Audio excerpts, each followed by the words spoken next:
Agora a gente vai continuar falando de saúde, mas saúde agora de gente, tá? Saúde humana. Ao longo da vida, 9 em cada 10 pessoas, olha esse número, vão ter pelo menos uma dor de cabeça.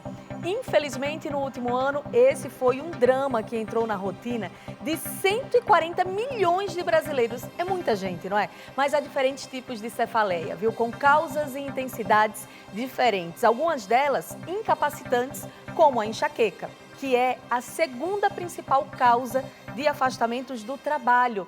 E para cada dor de cabeça, existe um tratamento específico. E tudo isso a gente vai conhecer e aprender melhor, lógico, a partir de agora, no Você e o Doutor, com o nosso médico querido, Dr. Sproisser. Bom dia, doutor. Bom dia. Bom dia, Tício. Bom dia. Bom dia. E olha, hoje nós também estamos recebendo a fisioterapeuta Fernanda Inouye. Bom dia, Fernanda. Bom dia a Bom todos. dia. A Fernanda, gente, ela é um exemplo de como a dor de cabeça pode afetar de maneira radical a qualidade de vida de alguém com consequências terríveis. A Fernanda, ela teve diferentes tipos de dor até ser diagnosticada com cefaleia crônica diária. Experimentou diversos tratamentos, né, Fernanda? E procedimentos também, mas somente a mudança de hábitos que trouxe realmente para ela uma solução definitiva. E eu queria saber de você como que essas dores, elas surgiram assim na sua cabeça. Eu tinha uma vida completamente normal, como qualquer pessoa. Foi literalmente da noite pro dia. Um dia eu acordei com uma dor de cabeça, que eu achei que era normal, né? Afinal, todo mundo tem uma dor de cabeça ou outra, né? Mas essa dor de cabeça não passou. Dia após dia a dor se mantinha e daí eu percebi que eu precisava de ajuda, que não era só tomar um remedinho, um analgésico para resolver o meu problema. Agora, doutor, por que a dor de cabeça atinge tanta gente? Como a Fernanda falou, todo mundo já teve dor de cabeça na vida. E você toma um remedinho, melhora, mas tem gente que não melhora. É verdade. Por que acontece isso? É verdade. E por falar em dor de cabeça, aqui é o cérebro, a dor de cabeça é dor de cabeça mesmo. Porque às vezes a gente tem dor de cabeça, não sabe a causa, procura remédio, todo mundo toma remédio, melhora, piora, enfim. O cérebro é o aparelho-chave, é o órgão-chave da dor de cabeça, porque dentro dele tem essas células nervosas chamadas neurônios. E são os neurônios que liberam várias substâncias químicas, como a serotonina, a calcitonina, já eu vou entrar em detalhes. E essas substâncias químicas em contato com o nosso cérebro, elas afetam o nosso dia a dia. E, além disso, existem fatores desencadeantes, como o estresse da vida moderna, quem não tem? Alimentação ruim, além disso, o sedentarismo e, finalmente, o tabagismo, o álcool, enfim, tudo isso junto é que facilita a dor de cabeça. E quem não tem dor de cabeça, né? Todo mundo tem dor de cabeça. Pois é, e são muitas as causas, né? Dados da Sociedade Brasileira de Cefaleia indicam que 30 milhões de pessoas sofrem de enxaqueca no Brasil. Então, doutor, explica pra gente como a enxaqueca acontece. Bom, a enxaqueca, como vocês estão vendo aqui, ela acontece mais em mulheres, 5 mulheres para cada homem. Por que a mulher afeta mais a mulher? Porque a mulher tem menopausa, a mulher tem menstruação, a mulher fica grávida e a mulher tem esses ciclos hormonais que mais, às vezes, pioram do que ajudam a vida e a saúde das mulheres. Além disso, a enxaqueca pega um lado somente e fica pulsando aqui, olha. Vamos entender melhor como é que é a enxaqueca? Vendo essa animação aqui. Então, a gente vai ver agora, dentro do nosso cérebro, como eu falei, tem várias substâncias químicas e existe um lugar chamado nervo trigêmeo, que é o quinto par neurocraniano. Ele e as meninges, que são as peles que envolvem o cérebro, são intimamente afetados. Então existe a liberação de calcitonina, serotonina, cortisol, todas essas neuroestimulantes ou neuropeptídeos fazem com que os vasos sanguíneos tenham uma dilatação muito importante. E além disso, nós temos um lugar do cérebro chamado tálamo, que leva essas informações de dor para o corpo inteiro. E além disso, luz, som e movimentos são fatores desencadeantes e dá esse curto-circuito no nosso cérebro. Parece que toca o alarme o dia inteiro. Sabe o alarme que você tem em casa que toca uma vez por dia, uma vez por mês? Ou quem tem enxaqueca toca várias vezes por dia. É uma dor que só quem tem enxaqueca sabe o que é. Fernanda aqui só concordando. Fernanda é uma telespectadora do Hoje em Dia.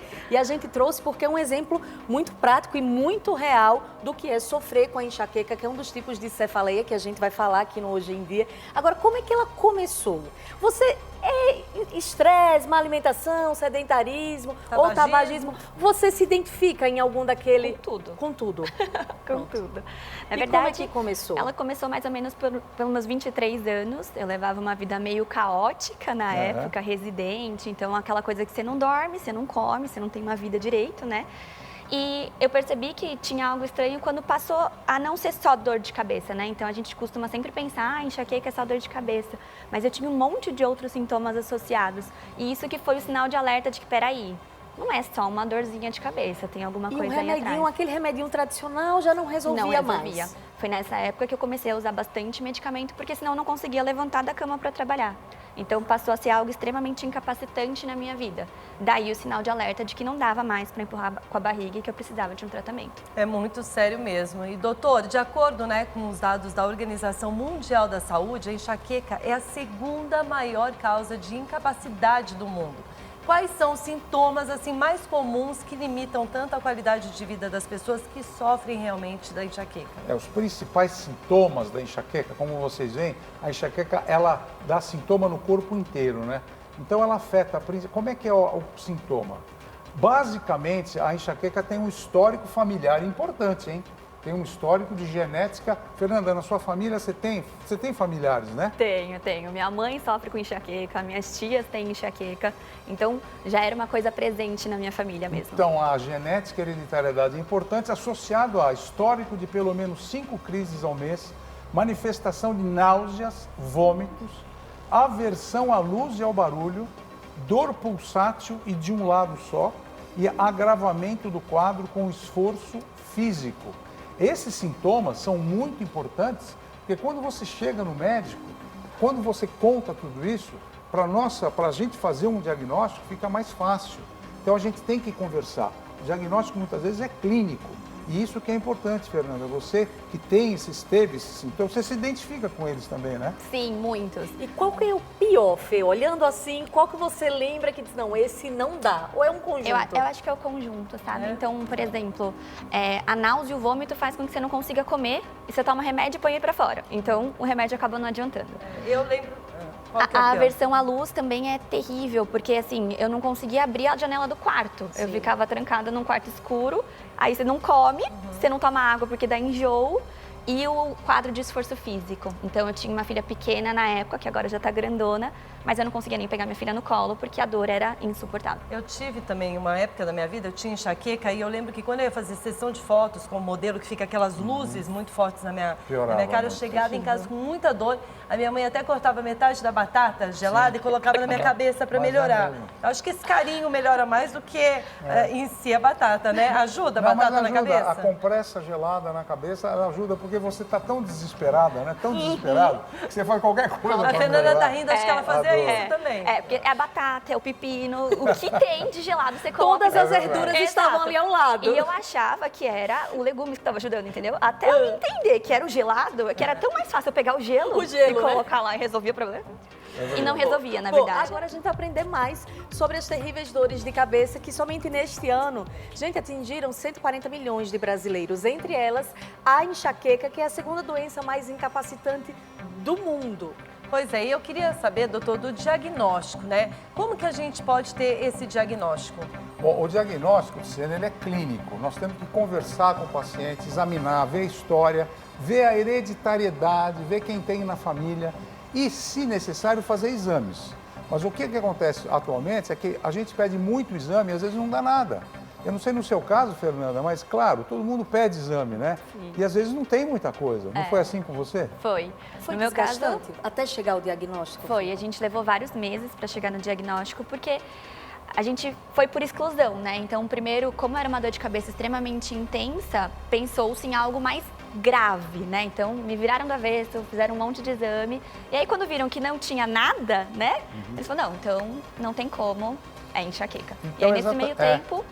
a gente fica sofrendo, né? Atualmente é isso que a gente faz, a gente procura conversar muito com o paciente, a história clínica é fundamental. Se necessário, tomografia, ressonância magnética, colher líquor, enfim, fazer uma série de exames para a gente saber o que está acontecendo com o paciente. Agora, doutora, ainda de acordo com a Sociedade Brasileira de Cefaleia, 13% da população brasileira sofre com um tipo tensional da doença. Como é? De que forma que acontece? Como é esse tipo tensional da A doença? cefaleia tensional, ela está aqui representada. Uma menina, e geralmente a dor nessa parte aqui da cabeça, parece que tem uma cinta apertando aqui. Se eu colocar uma cinta e apertar, é a sensação da cefaleia tensional.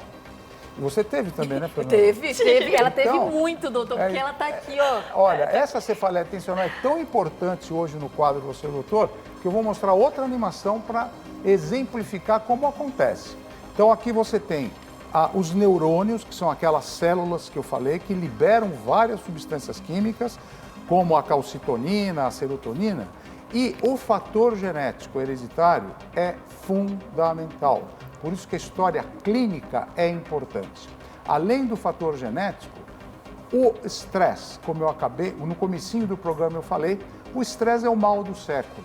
O estresse, ele deixa você sem saída, e todo mundo tem, né? Além disso, problemas dentários. Os dentes, a posição dos dentes, eles estão muito perto do nervo trigêmeo, e eles podem inflamar aquele nervo trigêmeo, começando o processo. A fadiga, atualmente, depois da pandemia, todas as pessoas ficaram com um grau de cansaço enorme, associado aos vícios, né? Como o cigarro, o alcoolismo, a vida sedentária. E o cigarro ou a fumaça tem muitos agentes tóxicos. A sua postura frente a uma tela, pode ver como é, olha a coluna cervical, olha os olhos, isso faz muito mal. Então é importante saber sentar na tela. E a falta de sono, ninguém dorme bem atualmente. Todo mundo tem falta de sono. E essa falta de sono faz com que o cérebro não tenha reciclagem normal. O cérebro fica constantemente cansado. E isso predispõe a essa cefaleia tensional. A gente está vendo que são muitos casos, né? Eu queria até aproveitar que eu vi que a Fernanda ficou fazendo assim, que ela também foi diagnosticada, ela né? sentiu a cinta puxando nesse momento. Pois é, como cefaleia tensional. Tensional. E o que você sentia, então? Era realmente uma dor em aperto, parecia que tinha alguém esmagando assim minha cabeça. Às vezes eu tinha uma sensação, impressão, como se meu cérebro tivesse inchado e quisesse explodir. Muita dor cervical, mas era que nem como o doutor falou, não vinha com sintomas associados, então eu passei a conseguir identificar bem essa diferença. Então, quando eu tinha crise de enxaqueca, eu ficava incapacitada, de cama, luz incomodava, enjoo, e quando eu não estava em crise, eu estava com a cefaleia tensional. Eu sentia aquela dor que não era tão incapacitante, eu conseguia viver, mas sempre com dor, com tensão cervical. Você aprendeu a conviver com a dor. Aprendi. Mas é difícil, né? E a gente escuta, ai, não tem cura, e a gente fica pensando, poxa, o que vai ser da minha vida agora, né? É bem desesperador. E as pessoas se identificam, ó, Vinícius mandou agora assim, ó, quero saber, doutor, chegou do Twitter aqui, cadê? Quero saber porque o que comemos pode afetar a nossa cabeça e não o nosso estômago. Porque quando a gente come alguma coisa que faz mal, dói a cabeça e não primeiro o estômago, doutor? Então o que acontece é que a hora que você está comendo, a hora que absorve alguns alimentos, esses alimentos se transformam em triptanos ou proteínas que incentivam o gene da calcitonina. Isso tudo que eu estou falando é muito novo. E esse gene relacionado à calcitonina, ele é atualmente um dos fatores desencadeantes da dor de cabeça. Então, o alimento é uma forma muito importante de cuidado para a cefaleia. Não é tudo que você pode comer. Agora, doutor, existe um outro tipo de cefaleia que é bem comum, que é a cefaleia em salvas. Sim. Né? Que é aquela dor que pega assim lá no fundo do olho. Exatamente. Por que essa dor de cabeça? Como é que essa dor de cabeça acontece? A cefaleia em salva, está aqui um exemplo, olha. Ela pega no olho aqui, fica tudo vermelho, parece que você chega no pronto-socorro, a gente já sabe. Já fica pode vermelho, ser conjuntivite, pode ser, começa a vazar líquido. Eu vou mostrar para vocês, vale a pena ver. Olha a animação de uma cefaleia em salva.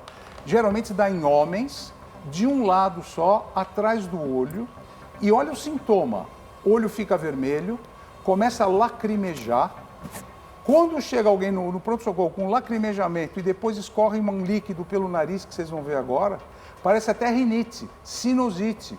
Conjuntivite, a gente já sabe que essa pessoa pode estar. E quem é responsável? O nervo trigêmeo, olha, ele manda uma descarga para essa área do cérebro, os vasos sanguíneos vão dilatar, porque existe calcitonina, existe serotonina, dilatou os vasos, e essa dilatação é que causa os sintomas e os sinais da cefaleia em salva, que a gente tem que imediatamente colocar oxigênio 100%, pôr em repouso, porque é uma dor que, graças a Deus, ela não é tão grave como a enxaqueca, mas quem tem, sofre muito também. Agora, Fernanda, hoje as suas dores de cabeça, elas estão controladas, né? Qual foi o processo e como que você fez para descobrir realmente o que você tinha para tratar e para hoje estar aqui no programa falando sobre isso e tá super bem? Primeiro que eu acho muito legal você usar a palavra certa, né, Tice, controlada. Porque, como a gente comentou, quando a gente fala, enxaqueca é uma doença que não tem cura, a gente entra em desespero e acha, meu Deus, a minha vida acabou. Eu tinha meus 23 anos, eu vou viver pro resto da vida sentindo dor acamada. E, na verdade, tem cura, né? A virada de chave na minha vida foi quando eu entendi que tão importante quanto fazer um acompanhamento médico adequado, tomar um medicamento preventivo, eu precisava mudar o meu estilo de vida. Eu percebi que o que eu comia, o que eu fazia, como eu dormia, o controle emocional, as flutuações hormonais, o quanto tudo isso impactava para as minhas crises. E não só as crises de enxaqueca, mas as cefaleias tensionais também. Então, quando eu consegui entender que uma alimentação equilibrada, um sono de qualidade, manejo do estresse e da ansiedade, prática regular de exercício físico, hidratação, eram essenciais, foi aí que foi a virada de chave para eu conseguir assumir o controle da minha vida de novo. Doutor, então a grande pergunta é, o que fazer para tratar ou controlar essas dores? O tratamento ele é sempre multidisciplinar, ele envolve uma série de disciplinas. Começando aqui, Fernanda, me dá licença, meu amor, pelos medicamentos. Aliás, por falar em medicamento, tomem cuidado com o remédio. Vocês vão à farmácia, vão começar a tomar analgésico, cuidado, porque isso pode piorar muito os quadros de dor de cabeça. Então, sempre os tratamentos são com medicamentos especiais, sempre dados por neurologistas e clínicos, anestésicos, analgésicos. Atualmente, nós tratamos com muitos anticorpos monoclonais, que são os gepantos, os inibidores da calcitonina, e também nós temos uma ajuda importante da toxina botulínica, nos casos daquela cefaleia tensional que está tudo tenso a musculatura. Então, vou dar um exemplo para vocês. Esse tratamento da toxina botulínica também é importante porque a gente injeta em determinadas áreas da nossa cabeça, principalmente na frente e atrás, e a gente faz essas injeções da toxina, ocorre um relaxamento do músculo a cada 4, a cada 6 meses, isso pode ser empregado, mas a base de tudo é aqui que eu vou mostrar agora, essa animação que tem também, que o Botox, a toxina botulínica, inibe a produção de substâncias químicas, que eu sempre falo dessas substâncias químicas.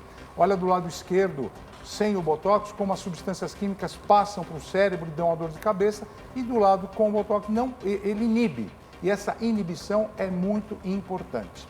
Então, além dos medicamentos, como eu falei, psicoterapia, mexer no teu estilo de vida, como a Fernanda acabou de falar, é fundamental. Cuidados com a saúde mental, fazer uma psicoterapia, hábitos, né, biofeedback, fazer uma terapia cognitivo-comportamental, ver aonde é o problema, alimentação balanceada, evitando bastante os queijos que têm substâncias, o cuidado com o café, como a gente estava conversando agora aqui no intervalo, cuidado e evite tabagismo e álcool, que são fatores desencadeantes importantes.